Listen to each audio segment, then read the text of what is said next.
members of this National Assembly pended their signatures in support of this motion.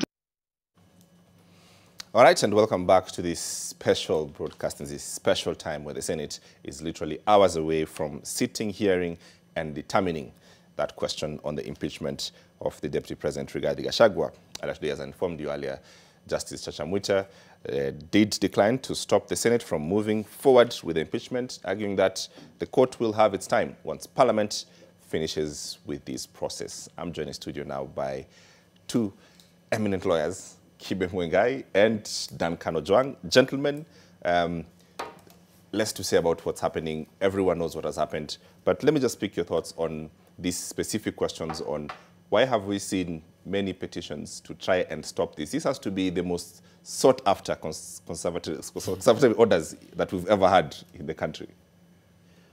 Yes, and of course, it is also without precedence. We've also never had an impeachment of a high political figure like a deputy president. Therefore, you expected that there would be many stakeholders. I don't even think these are all the cases that have been filed. More cases are likely to be filed because we are still going to other stages. We have now dealt with the initial stages. We are the Senate. The consequences for whatever decision Senate makes, all that will attract cases. And for me, the fact that there have been all these cases, I guess I am familiar with at least 10 of them. It's also evidence of the fact that there are very serious issues that have been raised by this petition, and I believe we shall be discussing that as we move on. So there is no surprise in the fact that there have been so many cases. It's a high-stakes political case. The legal issues would obviously get very interesting as we move on.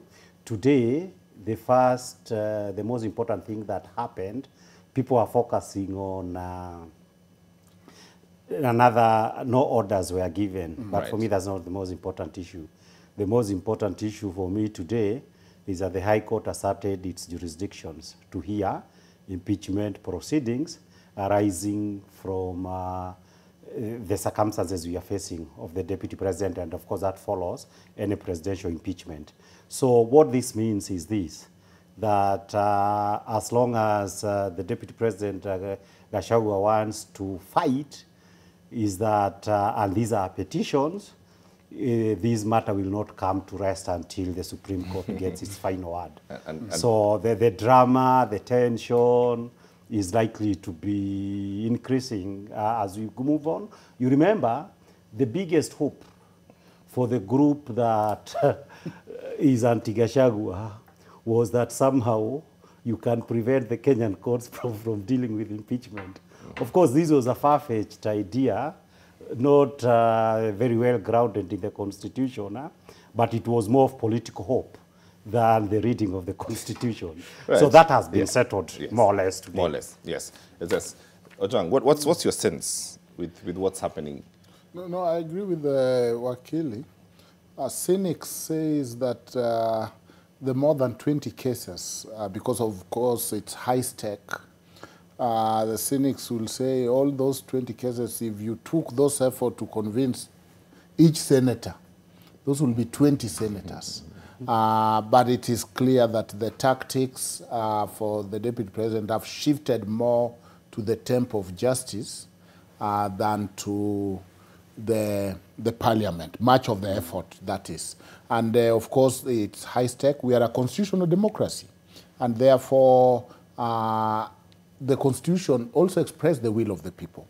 And therefore, you can expect that in any constitutional democracy, that the role of the court, where do they come in, what is the design of our impeachment according to the Constitution, and you realize that, you know, the same thing, court did the same thing in South Africa, Zuma impeachment, where they guided, and then he resigned before the actual impeachment. But yes, courts have their role in the constitutional democracy. But again, respecting that the Constitution have given this work to the arm of government called Parliament. Because if we are in a, if it was a prime minister, it will be vote of no confidence. But we are in a presidential system. And who else is better to, so to speak, try a fellow politician than fellow elected leaders? The Constitution could have given that to a professional body, ISPAC, LSK, but in their wisdom, they chose to give it to the fellow elected leaders for check and balance. So there's still hope in some quarters, and maybe we can bounce it off. Is it a good idea for the Deputy President to resign tonight before the Senate starts tomorrow?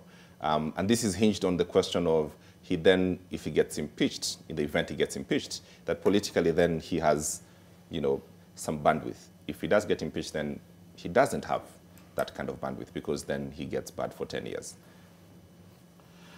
In many ways, if you asked me, from where, because there was an element in which he doesn't have a real political constituency.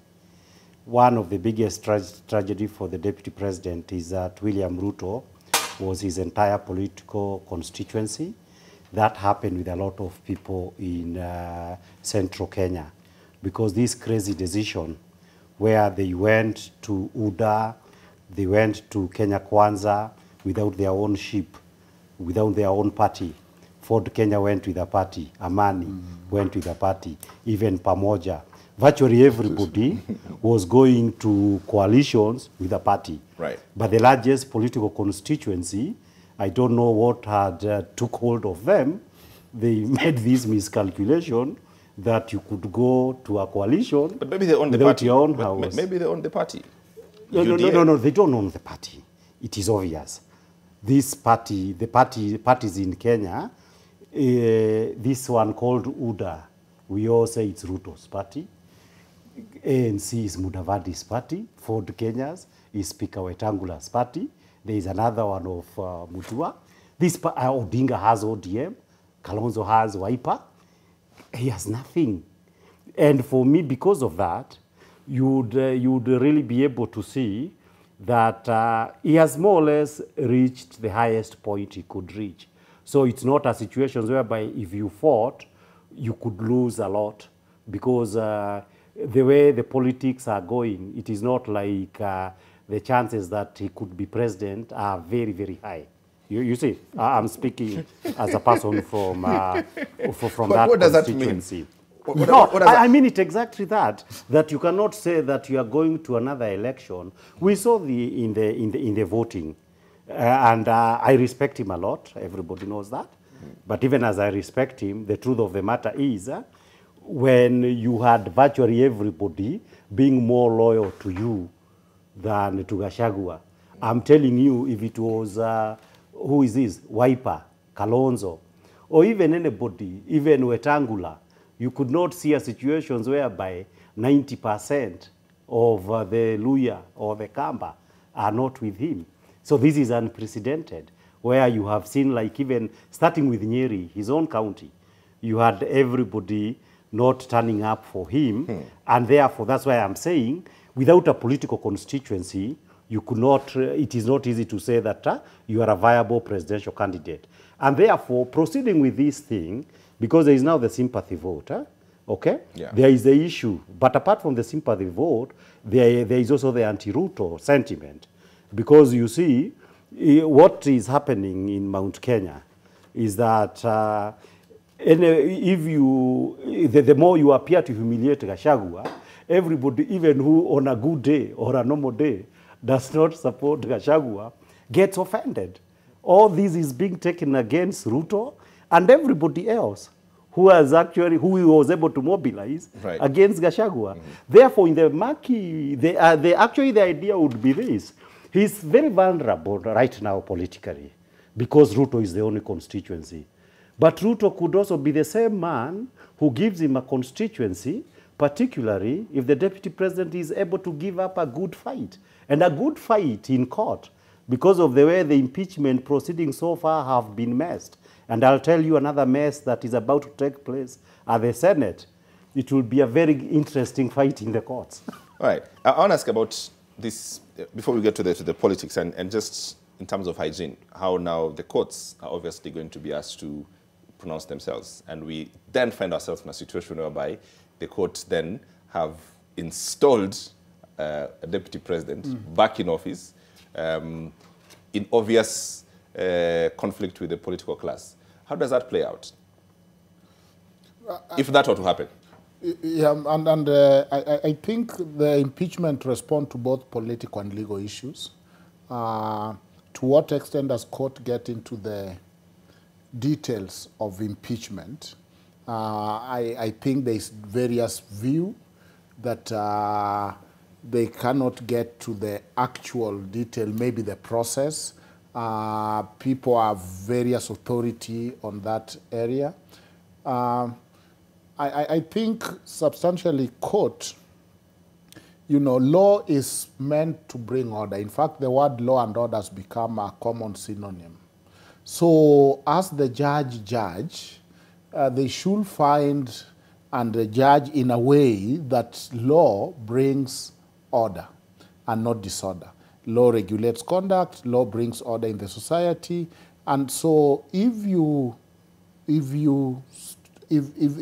Parliament say they have impeached, technically court have the power to supervise constitutional duties. But is it prudent? Then are you going to, what are you going to say that is the reason? Because the Constitution does not provide the standard. It just provides the crime, and the biggest crime is violation of the Constitution, including the Article 10 on how to unite the country, which is one of our values. So it is still not very clear how court can delve into this, knowing that this is also given to another branch of government by the same constitution, and the constitution have a lot of mechanism. They need a supermajority to impeach. You need a third to write that, to sign that petition. You need to move it to the Senate in order to convict. And therefore, there's a lot of inbuilt measures to do this. So to get it correctly, you're saying the courts really have very little to do with this impeachment? We are not sure, but I'm one of the people who think that those who are pushing court are probably, we live in a constitutional democracy, and therefore, yes, court should be able to supervise the constitution. But practically, and even in terms of the constitutional design, this is a function that was given to the parliament. And the parliament is guided on how to do this impeachment.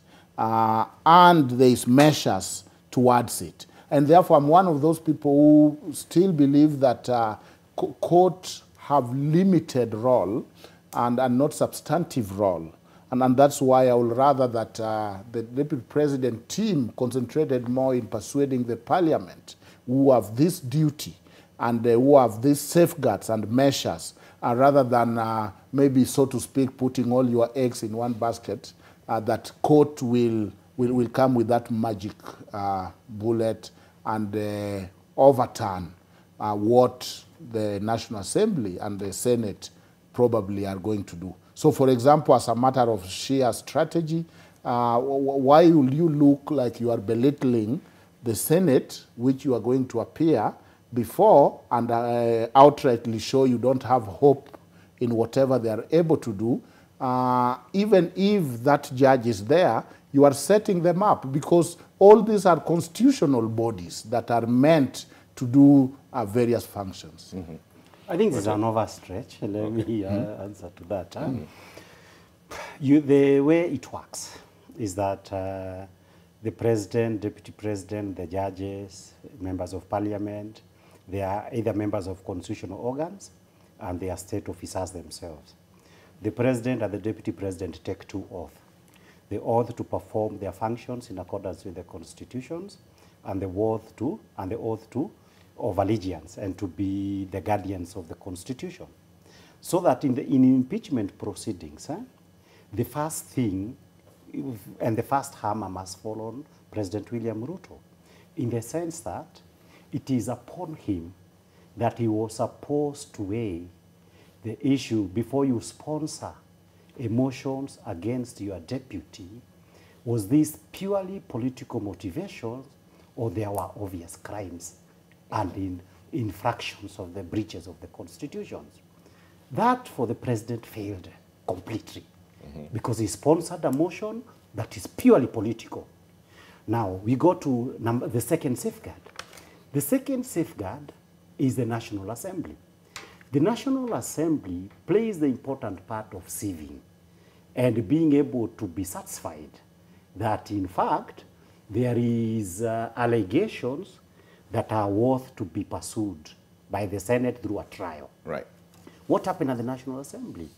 There was no shame and there was no even any pretense. The Speaker and the Deputy Speaker were completely biased and part of the bandwagon seeking to oust Gachagua. Since you are part of the trial process, and I do not know because both of them are lawyers of some seniority, how they lost to the issue and they ended up being sacked. I'm sure Joang would never have done that a matter would be coming to you and you are saying you are part of the bandwagon. And we saw how any person who was pro-Gachagua was treated on the floor of the parliament. So that would be make interesting issue. But the bigger mess, because they made a mess of it in parliament, was that after, for some reason, Gachagua was able to call out these charges against him. On the day that they were discussing these things, the 4 or 5 hours that they were at it, you could be able to say nobody was speaking to the charges. Nobody was dealing with the business of the day. Everybody was hoping that there was something against him that was not really there. So that at those two important levels, you've had a serious issue of constitutional failure. So the only issue now remaining, how will the Senate do its job? I told you, I believe there is somewhere where they must guard against, and it is important we say this, because we want them to get right in the interest of the country. You saw this time when they were debating, is it going to be plenary or is it going to be the committee? Sifuna was invited, Senator Sifuna, a good lawyer and a respectable person on a good day. Sifuna said, I'll not second it. Of course, those who don't understand how the game is played thought that, like there's some good hope in Sifuna. But you saw immediately the speaker pulling out a ruling saying, we are going to do it at the plenary. Right. The technical issue is this. When you do it with a committee, and the committee conducts a trial, like you've seen with the governors, you must go through every charge one by one, okay?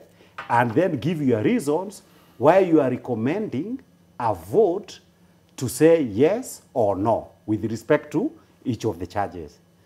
But when you do it at the plenary, that safeguard, and in impeachment, because this is a trial, you see, remember, Senate is supposed to give a verdict. A verdict is like a judgment. When you are making a judgment, you are supposed to give reasons for your decisions. But the plenary, I think it was a strategy to expect that you will avoid the duty to give a verdict and place everything to vote where you are likely to carry the day and avoid the inconvenience of proving that something actually happened. Of course, if you did that, and I was on the team of Deputy President Gachagua, I'll clap for you, because there can be no verdict that is not based on reasons. But when you read the rules that the Speaker of the Senate has made, there is no provision, for example, that after Gachagua gives his defense, they are going to retire and have some kind of a committee that we write the decision and say this was proved, this was not proved. They have made the rules to say, Gachagua, he finishes writing, let's go to vote. That would be catastrophic. And to finish on this, if it is messed by the Senate, it becomes a constitutional duty of the High Court to stop people from making a mockery, making a monkey out of the 2010 Constitution. Would you agree with those reasons? This is intellectual parochialism. With much due respect, because one, deputy president is a politician. And therefore, the charges will rise around politics. I don't expect him to be a highway robber or to have human trafficking charges. And therefore, what you call political is within the context of where deputy president operates. He's an elected leader, he's a politician. And therefore, those charges will be political. But even so, But touch... what do you mean, what do you mean the charges are political? I mean, you saw 11 charges. Misuse of office, for example, violating public trust. Those charges are not idle. Those are constitutional text. So that there's this thinking that until I come with a criminal offense, then now that is serious. Yet criminal offense are below the Constitution. And therefore, the impeachment and the charges are actually talking of, the Constitution says that the office and a public officer, for example, their job is to unite the people. That's in the Constitution. That's one of our values. So if you violate that, how is that idle, yet it is an actual constitutional text in there? So the crime that you'll operate if you are a journalist will be more or else around your work. And therefore, there is nothing idle because it's a constitutional text. But even beyond that, when you look at the violation of the public trust, and they claim that you made this statement on this date and this date, it's inconsistent with your office, that office is supposed to be a unifying factor. It is an office that wields a lot of power in the executive. You can do a lot of good and a lot of harm, and therefore, if you are habitually, and that is where the gross the grossness come. You are habitually doing this in a way that is excluding and is promoting a certain interest. Then you are really abusing the office. And so those charges are prima facie meeting the constitutional text. And what higher crime can it be than being accused of violating the actual Constitution? So yes, it will not be that we found that this is a criminal conduct. There is actually some criminal issues there. But I think overall, what the parliament did, look at the number of the supermajority that is required in order to impeach. Look at the case that you're supposed to put before them. And finally, look at the constitutional design. For other places, the consequences of impeachment are so dire that we go for election. Here, it's only that there is a reset within that same government. So there is the Constitution thought through from the beginning to the end. And therefore, I don't think those charges are idle at all. Let me answer to that. This is intellectual parochialism. Yeah, no. Those I don't care. You know he's a politician. I don't bother with that. Yes. So the issue is this. There is the issue of Article 150 of the Constitutions that talks about the grounds of impeachment, violations of the Constitutions, criminality, and not incompetence. There are three. Or violations of criminal law, issues like and the constitutions. Those are the main, and abuse of office, of course. Now, the most interesting thing is this, and impeachment, just to say what I've previously said, because it is obvious. Right. That, and he had talked about the issue of vote of no confidence. In a vote of no confidence, it is enough. Those statements that Gachagua was making, it would have entitled the politicians to pass a vote of no confidence against him. But now the safeguard of Article 150 is this, going to make all those statements out there about shareholders, about Usiguze Mrima, and all these kind of things, may not work out politically with certain groups of Kenyans. But from the standpoint of the law, the law would not be concerned with that very much. The law, on the contrary, and that is why you have been hearing people saying, kufa makanga, kufa dereva, would be, there is all the laws, statutory and the constitution says, who makes appointments. When you look at who makes appointment, there is no single appointment that is made by the deputy president. But despite that, a lot of appointments have been made. These are things that have been circulating on the media. That we have tribalized, ethnicized the Kenyan state. These ethnicizations of the Kenyan state, you can actually say, as the Gen Z and everybody else is saying, it is President Ruto who is most responsible for that. There is no doubt about it.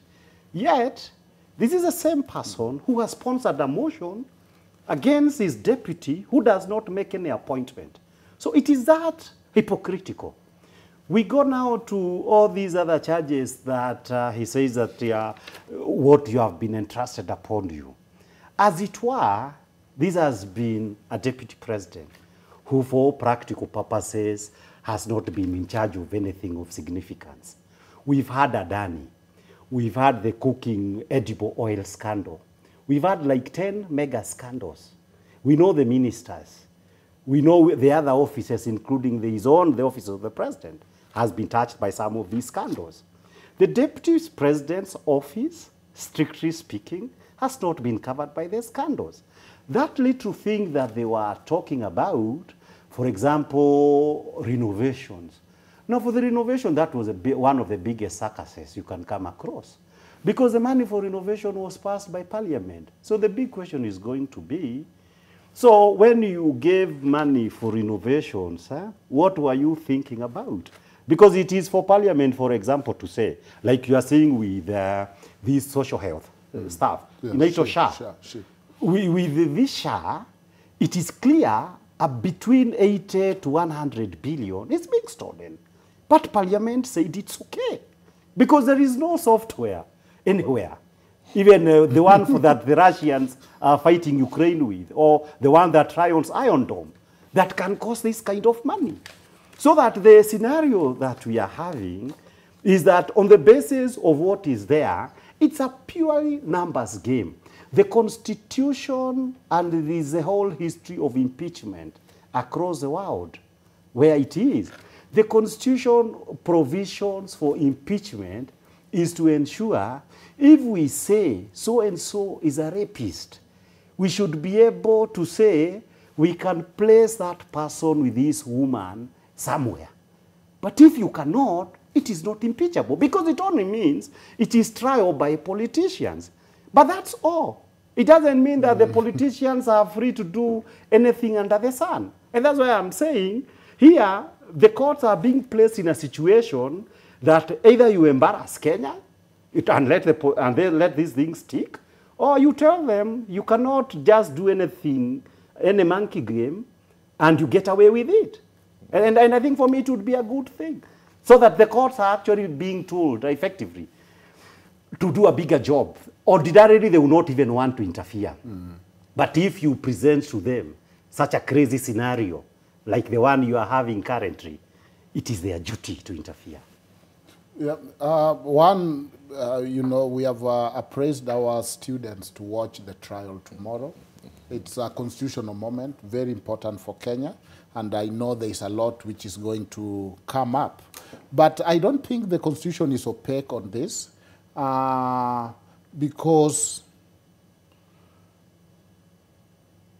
we are so much used to punishing and looking at criminals who look like criminal, because look at how he is dressed, look at how the boda is parked, look at this chicken thief. But Kenyans look like they still are not used to the white-collar crime. The crime where somebody does while holding a glass of juice, and they look cool and they look decent and they look okay. It doesn't look like crime. And that is the resistance I'm seeing from Wakili. That it doesn't look bad, but it is bad, because Wakili. Because you are hoping so. Because you have to look at the Constitution. Let the Constitution be our starting point. That this Constitution did not come from a vacuum. This Constitution came when we were tired of a society being torn apart, of the presidency being used as to reward others and punish others. And there is several reports about it, that finally Kenyans thought they have found the answer by saying now, we also want to elevate the office of the deputy president so that they cannot be removed by the president willy-nilly, but we are going to give this power, and we want the two of you to do A, B, and C to us. And therefore, when you violate that trust, he tend to think those are just words, and words are cheap. Some people might say that people speak from the heart, but that office itself, you know that a public servant is required but both in public and private. Isn't the only one who's said the things that he said? If we're just to go granular.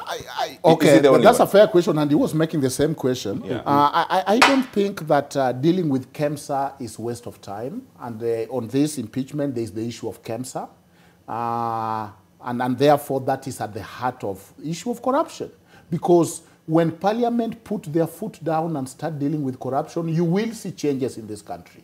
When Parliament starts saying no more, yeah, and therefore, no, now back to your question.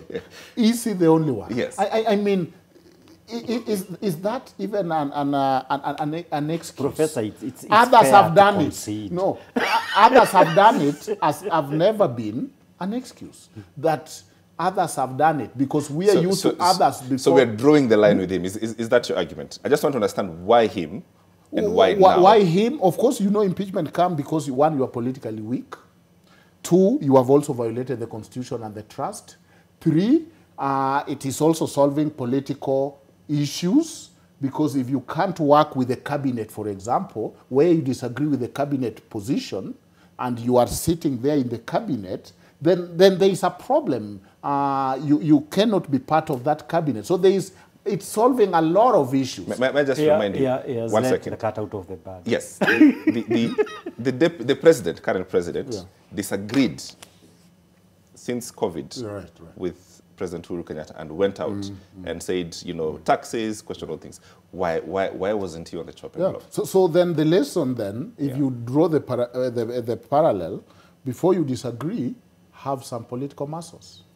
Yeah, that's the truth. So you cannot say, Johnny did it and he wasn't caught. Now how come I'm being caught for hitting this ball on the window? You have been caught. You have to answer on your own. And therefore, what the deputy... Remember, this is comparing apples and oranges, both edible fruits, but they are different, because by the time the handshake was happening during President Uhuru's term, actually, there was suspicion that it was actually even the deputy president who might even want to impeach the president. So it wasn't possible to impeach him. But now you are in a situation where you violate the trust, you don't have the numbers, that is the reality, but you have also violated the Constitution, you disagree with the cabinet decision that is sacred. Those are the charges there in the four corners. You go and talk about the security issue, about NIS and all that, and you are a deputy president. Can you still work with that team? I was saying he has let the cat out of the bag, because he has said that, one, if you are politically weak, and if you want to solve political problems of chemistry that is lost, or political ambitions on top of that are being changed, habitual violations, then you can be able now to use impeachment. Right. Now, that is now the first serious abuse of the Constitution. The Constitution, when it specified 3 grounds for impeachment, was to exclude these kind of things that my colleague is talking about. That political fitina and ambitions are not part of the issues that you can impeach on. That's the law, clearly written. Now, and this explains, as we have said, what this is all about. Because the reason why he could not answer the questions you answered, it boils down to what Senator Okiya Omtata said. Why are we so concerned with a pickpocket and letting the robber get away with it. It is the same case when you had these public participations that ordinary people on the ground could say, this looks like a mockery. It looked like a joke. Like this man in a country with so many crimes, because I told you there are 10 major, if we had time, 10 major financial corruptions that have taken place. None of this is a deputy president implicated. When you hear about this KEMSA, you know you can get away with it, 5 billion. But to the very simple charge, the fact of the matter is, his company, and this is evidence that has been, we've seen both sides of the evidence, was an agent of some other company that tendered. And that company did not even win the tender. So how one can be able for a tender by another company that was even lost, make a serious case of impeachment, what it actually proves are two things. The extent to which he was an outsider in this government, and the extent to which, as Okiya Omtata said, he was truly a pickpocket in a cabinet of robbers. This is what comes out clearly. And that's why I'm saying that this is going to be interesting. And talking about political strengths. Talking about political strength, on the face of it, and the big numbers that President Ruto came up with for this motion, he appears to be a measure of strength. But to me, this is a measure of weakness. And I say that for two reasons.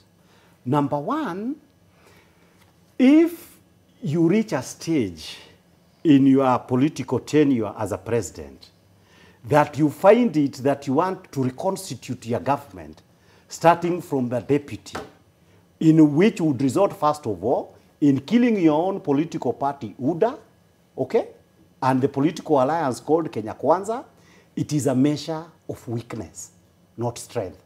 Number two, it appears for the first time, I have always associated with President Ruto with good judgment, but this looks to me like a massive own goal.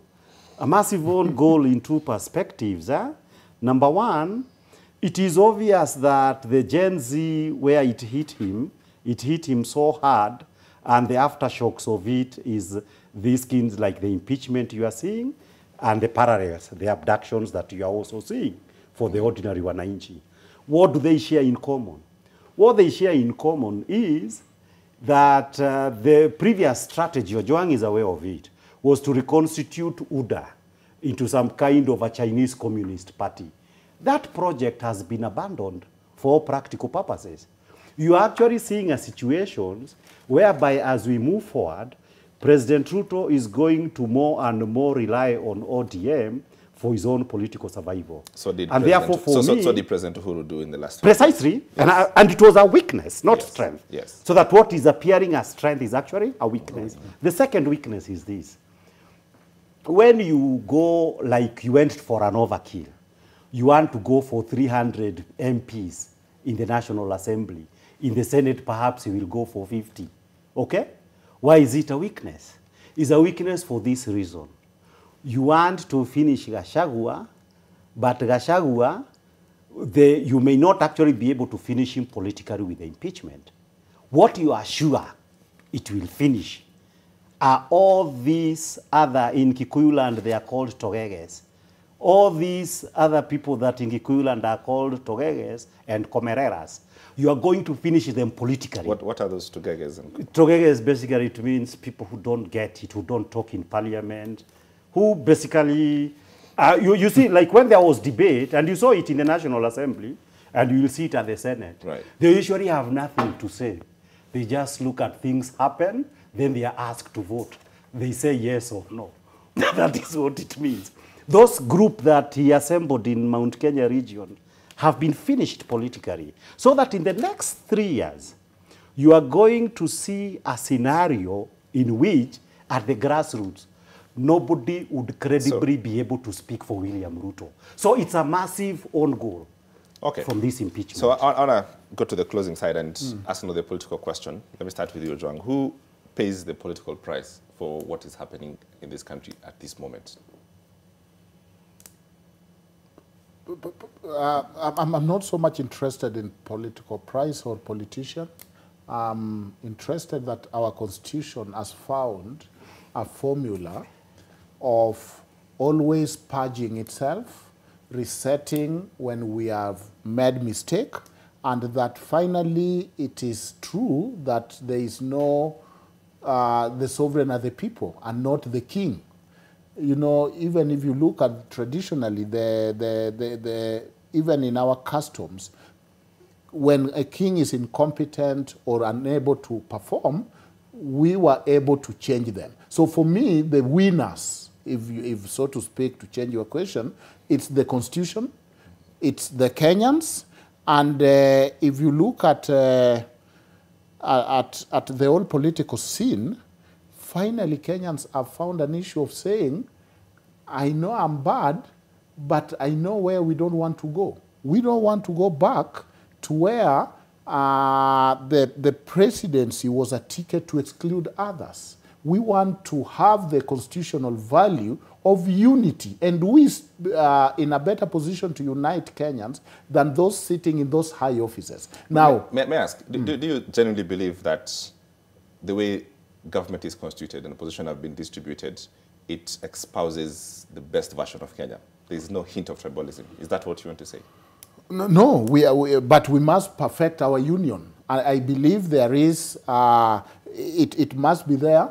It is there, and if it is there, it's not there as our character, but an aberration of a character. And so, that is why, yes, when it comes out ugly like this, everyone is saying, we might be seeing this, but you cannot stand on a podium and proclaim that your platform is going to be stewarding the line to accessing goodies based on how you vote, because you are violating the people's constitutional right under Article 38 to form political party, to express their will whichever way, if you are now going to match benefits and any opportunity with how people have voted. So I'm not so much worried. Is this going to fix all our problems? And Wakili have highlighted a lot of problems we might have.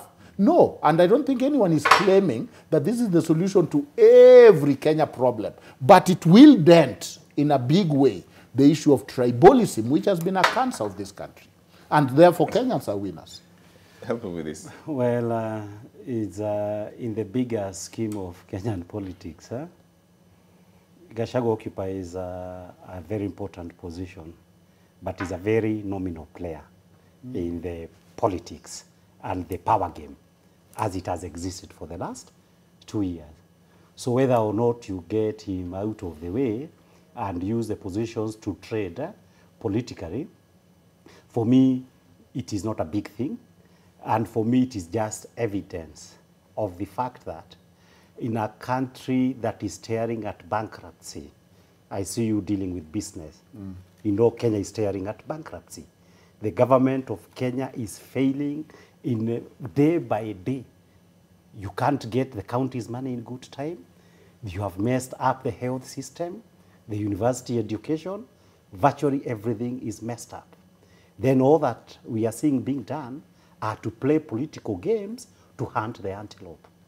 This can't change anything, and you saw it during the public participation. Issue number 2, politically, is this, that arising out of the Gen Z, and the president is yet to come to terms with that, the impact on his legitimacy. He's operating on a very low legitimacy. Getting rid of the DP is one manifestation of it. Extrajudicial executions and abductions is another manifestation of it. I'm sure Ojwang is aware that in Latin America during the time of Pinochet, when you have a leader with very low legitimacy, you get what we call a dangerous presidency.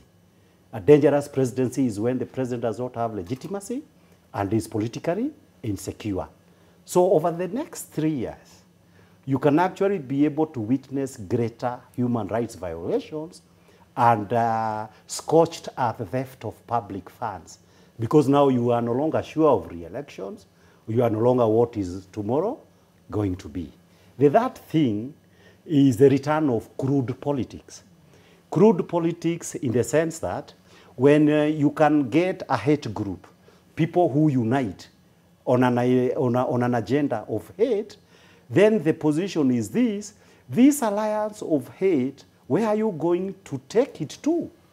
The first thing, which is very dangerous, we already have a dangerous bill that subverts the Constitution. That is we are supposed to embark on it on the 25th of October to amend the Constitution. Now, this kind of Museveni, Kagame kind of politics, backward politics that we thought the 2010 Constitution is supposed to give us immunity from, might return. And this is not going to be a happy place for our country. So we hope, against all the odds, that the High Court and the higher judiciary will have the confidence and integrity to try to protect Kenya from the specter of a dangerous presidency. Isn't that putting the judiciary in an awkward position? It is, but it is the only option, as I see it. Because you see, the scheme of things, you remember I took time to say you have safeguards. The president, do the right thing. You don't seem to do the right thing. National Assembly, do the right thing. You get Wetangula. And it was sorry, by the way, to see Wetangula, a senior lawyer, somebody who has a decorated record historically, as a person who can stand up for something, losing at the very lowest that you can imagine, impartiality. That as a speaker, you needed to go there and instill confidence that this is a credible process. But it wasn't credible, where even your own deputy is the one talking about treason. Treason is very serious, and it's not in the charges. It was a mockery. And you remember, and even for me, let me even say this because it is important. On that day, I took away my time in the afternoon to go home to listen to see these deliberations. And the most important what I needed to see, about 10% or about 10 MPs, are people you would respect and you'd want to hear, what will Amolo Otiende say? What would be so and so say on this thing? But when I saw nobody was actually speaking on these charges, it just confirmed the thing is a big mess. Because they would say, I can say I know Smart is an intelligent guy, or I know Ojwang this way. So on a big day, I say, what would Ojwang say? If Ojwang appears to be running away from the issue, it confirmed for me everything that needed to be confirmed. Has Ojwang run from the issue tonight? No, just a bit. Yes, just a bit. But he has a constituency to defend. Yeah. It's a difficult constituency, as we are saying, that comes with a desperate presidency. But he has done a good job. Ojwang. No, there's a lot of populism, and it's not good. It's not good because, and he's able to see a squirrel but not the elephant, and that is that's a very bad disease when you are able to see a squirrel very well but not the elephant. Things fail or succeed based on leadership, and we are fixing our governance issue. This impeachment, if you take from the first issue to 11, is really speaking to the governance. And I still believe that if we get our governance right, and this one is resetting that issue of governance, we don't want a country where, for example, somebody is meant to feel guilty because they voted a certain way or they come from a certain region. That is basic. And so this impeachment is fixing our issue of humanity. As Africans, we have been human for longer than other races. Let us at least be decent human. And therefore, the issue of humanity was at stake, where you are saying others are more human than others. And once we have fixed that issue of humanity and our governance problem, then you can understand that for you to think so low, because Wakili is talking as if he knows the result of the Senate. I still believe that those are people representative who look at the evidence. And of course, I'm also expecting a lot of firework tomorrow because you know there is a cross-examination. And over there, you know, a lot of things will come. For example, a valid question of the case that I now became fond of about the will, where this guy rises from coma, signs a will, and then dies 4 days later. when his older brother is there to visit him in London. Those are now going to be clear subject of cross-examination. How did this spoil get shared? And we It's know. not in the charges. Yeah. It's not in the charges. No, but the door was open. And in cross-examination, we are now talking of integrity. We are talking of habitual lying, and we are talking of habitual threatening people and habitually phone. So remember, in the defense, which I thought was a poor strategy, because part of the cases have been executed in the media, but in the defense of those charges and how the property was acquired, the issue of the will became at the heart of these are property inherited. And therefore, can you say that it is idle if the issue of the will come and whether in the four corners of that will it was constituted will, it was done in an objective way, and therefore I'm just giving viewers be warned that tomorrow I'm expecting a lot of good drama. And I'm expecting a lot of details in terms of credibility. But beyond that, let us fix our governance problem and let us not think that constitutional measures are there for idle talk and think that a criminal is the one who have robbed people with a gun. If you are given an office of public, you take that office in public trust. When you violate that, that crime is done at the heart of every Kenyan. You have actually violated the society. And fortunately, the law has a way, and the law is melancholic. It does not forgive, it remembers. And therefore, if it comes and remembers all what you have done and revisit, so be it. Okay, I won't finish, but final thoughts? Yeah. 1 minute. Yeah, the issue, not because I want to do any defense, but integrity requires you to say that there is no charge that revolves around any fraud to do with the will or forcing anybody to do anything. And if that thing were to arise, because I do not think the probate proceedings are concluded, I believe they are still going on. It would be for anybody who is wronged, and this is a private case, to go to court and challenge it. Those people have not done that, then they will not be witnesses. And it cannot move from Milimani, the probate division, and go to the Senate to be tried. So, when you see like they are trying to latch onto that, it actually tells a big story that the real thing they put there is nothing that can stand the test. For example, there is that MP who sells him land in 2015. He signs, then it turns out what is supposed to have been stolen, he bought. That is just an aside. For me, for purposes, there will be drama, undoubtedly. For sure. And the drama is particularly there when the prosecutor has a bogus case and must now dramatize the case, and politically this is important, for him to appear to be saying anything serious. So drama will be there, galore. There will be a lot of drama.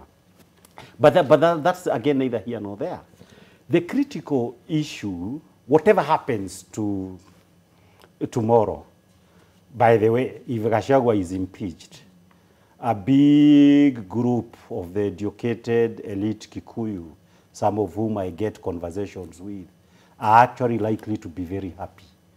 For this simple reason, that when Gachagua took the Wananchi, the farmers, the Christians, he took them to UDA, the discussion has been, how on earth are we going to get these people of ours from this stupor that took them to UDA and bring them to sanity? The fact that now they are evicting Gachagua from UDA is a blessing in disguise, that the stupor that our people are put in the year 2022 is going to be over. So it's going to be a good result up to that stage. But the more critical one now at the country level, because there are two dimensions, regional and country. At the country level, something that is most regrettable, our house, the Republic of Kenya, for practical purposes, is on fire for anybody who follows the public finance. And in a country that is on fire, we are seeing a scenario where the rat that is appearing to be running away from the fire is what the president seems to be obsessed with. And therefore, whenever the president of your country, Barack Obama, when he was in Kenya, said it, a country fails when its president fails. And so, when you watch and see, instead of the serious economic problems, investment issues facing the country, the president is more obsessed with political games, Kenya is failing. Okay. You keep scoring on goals, and it does not just have implications on the president, it has implications on the entire country. It's sad, as I conclude, to say we are now competing with Tanzania, who is abducting more than others. We are now competing with Rwanda and Uganda, who will get a longer term for politicians than the other. Kenya was never meant to be like that you are playing in the league of Somalia, in the league of Uganda and Tanzania and Rwanda. It's a shame. And we should all reflect on this and look for ways, particularly those who are close to the president, to say that Kenya ought to be better than this. Okay. 30 seconds. Yes, for some of us whose heart bleed when this constitution is violated, we feel that the constitution is having its day again of constituting us towards a better country, dignifying the office of the president and the deputy president. I think, and I honestly wish all the parties, because I'm not involved, we are observer. We wish them all the best in tomorrow's trial in the Senate. But I think that we are in a better situation as a country because we are having a constitution about our governance, and we are having a constitution about inclusivity. The conversation about inclusivity and the conversation about using those high offices to bring us together, not to tear us apart, to me is a very important conversation. If it goes on in court for years and years, so be it. But I think that this will go a long way in denting this idea that people take the public office out of public trust and use them for personal or use them or to divide and to tear Kenyans apart. Thank you. All right, gentlemen, thank you very much. Dr. Dan Kano Juang, Wakili Kibe Mungai.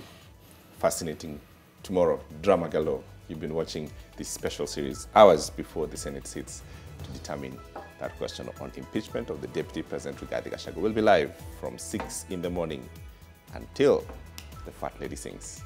My name is James Smart. Have a lovely night.